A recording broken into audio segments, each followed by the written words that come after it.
মহকুমায় এই প্রথম Jio tagging GPS installation system চালু করলো অশোকনগর কল্যাণগড় পৌরসভা। পৌরসভার মোট 23টি ওয়ার্ডের মধ্যে পরীক্ষামূলকভাবে 10 নম্বর ও 14 নম্বর ওয়ার্ডকে বেছে নিয়ে শুরু হয়েছে এই অভিনব ডিজিটালাইজেশন প্রকল্প। ইতিমধ্যেই 2টি ওয়ার্ডে বাড়ি বাড়ি ইউনিক কিউআর কোড বসানোর কাজ শুরু হয়েছে।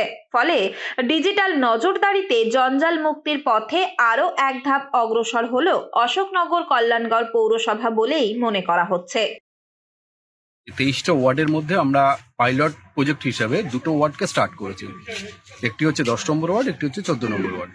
14 নম্বর ওয়ার্ডে যে ডিজিটালাইজেশনের যে কাজটি, সেই কাজটি মূলত আমরা যেটা করতে চাইছি সেটি হচ্ছে প্রতিটি বাড়ি থেকে আমার জিপিএস যে ট্র্যাকিং যেটা রয়েছে, সেই জিপিএস ট্র্যাকিং এর মাধ্যমে আমরা টোটাল বিষয়টাকে দেখতে চাইছি যে প্রতিটা বাড়িতে তার নিজস্ব যে হাউস হোল্ড রয়েছে, সেটা ভাড়াটিয়া হোক বা নিজস্ব বাড়ি হোক, তার প্রতিটা বাড়ি থেকে যে আবর্জনা সংগ্রহের যে কাজ, সেটি 100% সুনিশ্চিত করার জন্য আমাদের এই কাজটা চলছে।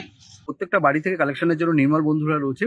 তারা যখন ওয়েস্টটা কালেকশন করবে তখন সেটা স্ক্যান করবে, তারা এনশিওর করবে যে সেই বাড়ি থেকে ওয়েস্ট কালেকশন হচ্ছে। মানে তাদের কাছেও বিশেষ স্ক্যানার থাকবে, তাদের কাছেও বিশেষ ডিভাইস থাকবে, যে ডিভাইসের মাধ্যমে তারা সেটাকে স্ক্যান করতে পারবে।